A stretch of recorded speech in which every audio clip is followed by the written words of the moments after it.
Supreme court of Pakistan ने Lahore high court का फैसला मुअत्तल कर दिया। आरओज और डीआरओ से मुतालिक लाहौर हाई कोर्ट का फैसला मुअत्तल कर दिया गया। इलेक्शन कमीशन आज इलेक्शन शेड्यूल जारी करे। सुप्रीम कोर्ट ऑफ पाकिस्तान ने इलेक्शन कमीशन को आईनी जिम्मेदारियां पूरी करने का हुक्म दे दिया है। इस पर हम बात करेंगे डॉन न्यूज इस्लामाबाद के ब्यूरो चीफ इफ्तिखार शराजी से। इफ्तिखार, अगर आपको याद हो तो इससे पहले जब हम ट्रांसमिशन कर रहे थे मैंने यही नुक्ता आपसे उठाया था कि जब सुप्रीम कोर्ट ऑफ पाकिस्तान के अहकामात हैं तो लाहौर हाई कोर्ट ऐसा हुक्म कैसे जारी कर सकता है, और यही अहम नुक्ता chief justice of Pakistan justice Qazi Faez Isa ने भी उठाया। नहीं, बिल्कुल। खैर, लाहौर हाई कोर्ट ने पूरे इलेक्शन प्रोसेस को रोकने के हवाले से कोई बात नहीं की। एक आरओज की तैनाती के मामले को टेकअप किया गया था और एक सियासी जमात की जानिब से, हम पहले भी बात कर रहे थे, तो वो एक कोई आम सियासी जमात नहीं है। वो सियासी जमात है कि जो मुल्क की वफाक की हुकूमत भी उनके पास रही है। खैबर पख्तूनख्वा, पंजाब के अंदर भी उनकी हुकूमत थी, इवन के जीबी और आज़ाद कश्मीर में भी उन्होंने हुकूमत कायम की है। तो वो कोई छोटी जमात नहीं थी। जाहिर सी बात है उनकी जानिब से कुछ एतराज़ात आए हैं तो उनको सुनना बड़ा ज़रूरी था, वरना एक इम्प्रेशन जाता कि अगर इलेक्शन कमीशन के किसी भी इकदाम पे कोई सवाल उठाया जाता है तो अदालत उनको सुनने के लिए तैयार नहीं है। तो मैं समझता हूँ कि हाई कोर्ट अपनी दानिश में एक दुरुस्त फैसला किया, लेकिन क्योंकि 8 फरवरी को इलेक्शन कराना मकसूद है और वक्त कम है और हम बार बार ये बात कर रहे हैं कि आज से 8 फरवरी तक 54 दिन बाकी रहते हैं, और अब तो कहा यह जा रहा है, जो हमारी बात होती है जो इलेक्शन एक्सपर्ट से, वो ये कह रहे हैं कि अब तो बीच में जो हफ्तावार छुट्टियां हैं, गोया कि जितने भी इस दौरान हफ्ते और एतवार के दिन आएंगे शायद उनमें भी इलेक्शन कमीशन को काम करना पड़ेगा। तब जाके इन 14 दिन जो एडिशनल पड़ते हैं छुट्टियां, वो भी एक तरह से काम करना पड़ेगा। तब जाके इलेक्शन के निकात को बेहतर अंदाज में यकीनी बनाया जाएगा। तो सुप्रीम कोर्ट के सामने तो ये सवाल था कि कहीं ऐसा ना हो कि फिर तारीख तब्दील हो और जो कॉन्सेंसस थे और आज दिमाग के अंदर भी चीजें पाकिस्तान ने कहा, ये तो इलेक्शन कमीशन और सदर पाकिस्तान ने मुतफिका तौर पे 8 फरवरी की तारीख तय की थी, इससे आगे तो मामला नहीं जा सकता। तो मैं समझता हूँ कि इस चीज को मेक श्योर करने के लिए कि कोई भी वजह हो, वो कोई अदालती फैसला हो या इलेक्शन कमीशन की कोई कोताही हो, उसको हर सूरत बर्दाश्त नहीं किया जाएगा और बहरहाल इस बात को यकीनी बनाया जाएगा कि जो इंतखाबात हैं वो 8 फरवरी को ही मुमकिन हो और उसी दिन कराया जाए। इससे मुतालिक आपकी राय जानेंगे। अभी इरफान सदोजई और हसीब भट्टी भी हमारे साथ मौजूद हैं। इरफान सदोजई से जानेंगे। इरफान, बताइएगा, चीफ जस्टिस ऑफ पाकिस्तान से ने क्या इस्तफसार किया, क्या अहम रिमार्क्स दिए हुक्मनामे की मुअत्तली के हवाले से? इरफान, सुन रहे आप हमें? हाई कोर्ट का जो फैसला है वो मुअत्तल करते हुए विफाक को और सूबाई जो हुकूमतें हैं उन्हें नोटिस जारी किए हैं और जो केस की समाअत है वो गैर मुअय्यना मुद्दत के लिए मुलतवी की है। और इसका मतलब यह है कि ये केस आगे चलता रहेगा और इसमें बुनियादी तौर पे जो सवालात उठाए जाएंगे कि ये क्यों डिले हुआ, जब सुप्रीम कोर्ट ने इसके ऊपर अहकामात दिए थे कि इलेक्शन कमीशन ने जो इलेक्शन है वो वक्त के ऊपर करवाने हैं, उसकी डेट भी तय हो गई थी, तो क्यों ये पिटीशन दायर की गई और इस पिटीशन को क्यों टेकअप किया गया और लाहौर हाई कोर्ट के जो मुतलका जज हैं उन्होंने क्यों अपनी जुरिस्डिक्शन से बाहर आके इसके ऊपर एक्ट किया। उमैर नियाजी को भी उन्होंने कहा कि क्यों ना हम इसके ऊपर उन्हें नोटिस जारी कर दें, और लाहौर हाई कोर्ट के जो जज हैं उनके हवाले से भी ये सवाल उठाया गया कि क्यों ना उन्हें भी इसके ऊपर नोटिस जारी किया जाए और क्यों ना तौहीन अदालत की कार्रवाई की जाए। तो बुनियादी तौर पे उन्होंने इस केस को खत्म कर दिया है दूसरे लफ्जों में, और इलेक्शन कमीशन को भी आज उन्होंने पाबंद कर दिया है कि वो आज ही शेड्यूल जारी करें। इरफान, मैं इसी से मुतालिक आपसे जानना चाह रही हूँ कि लाहौर हाई कोर्ट ने 18 दिसंबर को केस की समाअत करना थी। अब उस बेंच की और जो समाअत है उसकी क्या कानूनी हैसियत रह जाती है? देखें, जो अदालत की हायरार्की है वो तो सुप्रीम कोर्ट सबसे ऊपर है। अब देखना यह है कि ये कॉन्स्टिट्यूशन इसको कैसे देखता है, इसकी जो इंटरप्रिटेशन कैसे होती है, सुप्रीम कोर्ट के फैसले के बाद जो कानूनी और आईनी माहिरीन है वो इसको कैसे इंटरप्रेट करते हैं। सुप्रीम कोर्ट ने इसके ऊपर वर्डिक्ट दे के ये साबित कर दिया है कि उनका जो फैसला है वो सुपरसीड कर रहा है, और ये फैसला एक्चुअली प्रिवेल भी किया है। जो सूबाई जो लाहौर हाई कोर्ट है उसने जो फैसला दिया था उसके ऊपर जब सुप्रीम कोर्ट का फैसला आ गया है तो मेरा ख्याल है जो सूबाई जो जो अदालत है उसकी अब वो हैसियत नहीं रही उस फैसले की, और आज सुप्रीम कोर्ट ने ये वाजे भी कर दिया है कि उनका जो फैसला है वो हतमी है, और इलेक्शन कमीशन को उन्होंने वाजे हिदायत भी दे दी हैं कि आप अपना काम जारी रखें और जो बाकी मानदा चीजें हैं लाइक शेड्यूल जो है वो आज ही जारी करें, और उसके ऊपर उन्होंने कहा है कि आप अंडरटेकिंग भी दें। जो समाअत के दौरान उन्होंने कुछ सवालात उठाए, उन्होंने कॉन्स्टिट्यूशन के हवाले भी मांगे।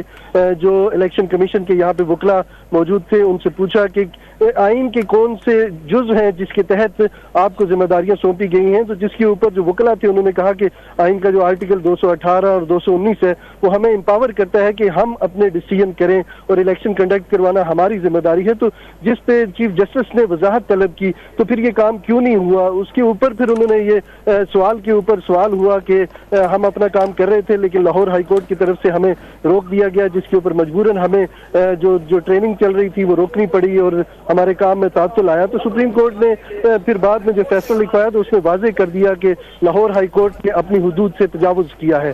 जी, आप हमारे साथ मौजूद रहिएगा। इरफान सदोजई, हसीब भट्टी भी हमारे साथ मौजूद हैं। Haseeb, chief justice of Pakistan ने बहुत अहम रिमार्क्स दिए कि लाहौर हाई कोर्ट में दरख्वास्त जमहूरियत को डीरेल और अदालती हुक्म की खिलाफ वर्जी की कोशिश है। आज के फैसले में क्या अहम निकात देखे हैं आपने?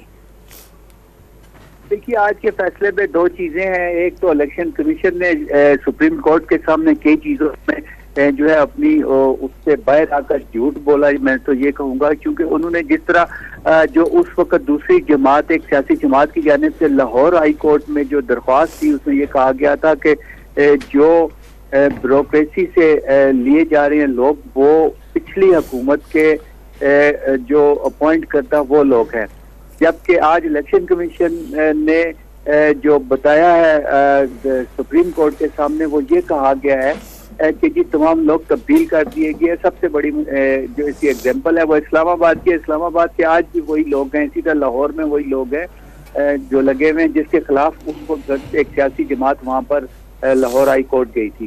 सुप्रीम कोर्ट ने आज जो ये फैसला दिया है, इस फैसले के अंदर उन्होंने अपना जो पहला फैसला था उसी फैसले को उसमें ये लिखा था कि जी अगर कोई किसी तरह की हर्डल आती है या कोई मुश्किल पेश आती है तो इलेक्शन के लिए वो फौरी तौर के ऊपर सुप्रीम कोर्ट से रजू किया जाए। और इसी तरह इलेक्शन कमीशन ने आज फिर चीफ इलेक्शन कमिश्नर ने मुलाकात की। मुलाकात के बाद एक जो है वो उनको कहा गया कि जी आप अपना पिटीशन दें और आज ही इसके ऊपर फैसला होगा, और साथ ये भी कहा कि इलेक्शन शेड्यूल भी आज के दिन ही जारी करें। सारी चीजें जो हैं वो आज का दिन चूंकि बड़ा इम्पोर्टेंट था इलेक्शन शेड्यूल के हवाले से, इसलिए आज ही चीफ जस्टिस पाकिस्तान ने इसके ऊपर फैसला कर दिया है। और इलेक्शन जो है वो मुल्क के अंदर एक जो इबहम बना हुआ था 8 फरवरी को नहीं होंगे, शायद आगे चले जाएं, शायद हो जाए, कुछ ना कुछ चीजें ऐसी चल रही थी, वो तमाम की तमाम चीजें जो अब रुक जाएगी। एक बात क्लियर हो चुकी है कि इलेक्शन अपने शेड्यूल जो इलेक्शन कमीशन ने जो फैसला किया था सदर के साथ मिलकर 8 फरवरी का, उसी के ऊपर इलेक्शन होंगे। आज के फैसले के बाद ये बात एक सामने आ चुकी है। जी अच्छा, हसीब भट्टी ये भी बताइएगा कि कहा गया है कि उजलत में जो है वो सिंगल बेंच ने ये फैसला दिया है लाहौर हाई कोर्ट के, तो क्या जज के खिलाफ भी मुमकिन तौर पर कोई कार्रवाई हो सकती है? सुप्रीम जुडिशियल काउंसिल के अंदर इम्कानात क्या है? देखिए, करने को तो जैसे आज उन्होंने एक पिटीशनर था, एक बंदा अपना ग्रीवियंस लेके जाता है कोर्ट के अंदर, उसको भी इन्होंने कंटेम्प्ट दे दिया। करने को तो वो उसको भी कर सकते हैं, जज को भी। इसी से मुताल्लिक आपसे जानना चाह रहे थे कि कंटेम्प्ट ऑफ कोर्ट का नोटिस जारी करने का जिक्र हो रहा था, ये किसके बारे में था? देखिए, जो पिटीशनर थे लाहौर हाई कोर्ट के उमैर नियाजी, उनके खिलाफ ये हुआ था, जबकि जज के खिलाफ भी मिसकंडक्ट का उन्होंने जिक्र किया है। उनसे भी जवाब इसके अंदर मांगा जाएगा, लेकिन चूंकि अभी इस केस में चलना है, जो पिटीशनर था लाहौर हाई कोर्ट के अंदर, जब जाहिर है उसका भी जवाब आएगा और ये सारी चीजें अब आगे काफी सारी चलेगी, क्योंकि इसी बेंच के अंदर जो जस्टिस मंसूर अली शाह मौजूद थे, उनका जो इससे पहले मई के लिए जो फैसला दिया था उस वक्त साबका चीफ जस्टिस ने, उसके अंदर उस इलेक्शन कराने का जो एक शेड्यूल दिया था उसके अंदर उनका डिसेंटिंग नोट था। आज वो वो इस बेंच के अंदर मौजूद है। देखना ये जाता है कि वो क्या अपना जो कल इसका ऑर्डर जारी होगा उसके अंदर क्या उनका अभी भी डिसेंटिंग आता है या इसी कोर्ट के साथ चलते हैं। तो ये सारी चीजें जो है कब तक वक्त होंगी, कुछ इसका इंतजार करना चाहिए। ठीक है, इलेक्शन शेड्यूल का ऐलान हो जाएगा, इलेक्शन भी उसी तारीख को होंगे, लेकिन ये जो कंटेम्प्ट का नोटिस है या जज का कंडक्ट है, तो ये जो है कबल वक्त है। ये सारी चीजें जो है अभी इसकी जो बाद में समाअत होगी उसके अंदर सारी चीजें क्लियर होंगी।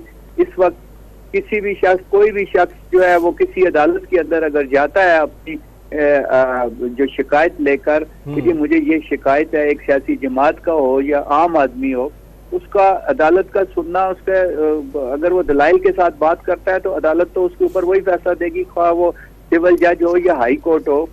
तो उसके बाद सुप्रीम कोर्ट, चूंकि अपीलेंट कोर्ट है, अब सुप्रीम कोर्ट के बाद आके वो आइन और उसके तनाजर के अंदर बहुत सारी चीजें जो है मजीद सामने आ जाती है। आप हमारे साथ मौजूद रहिए।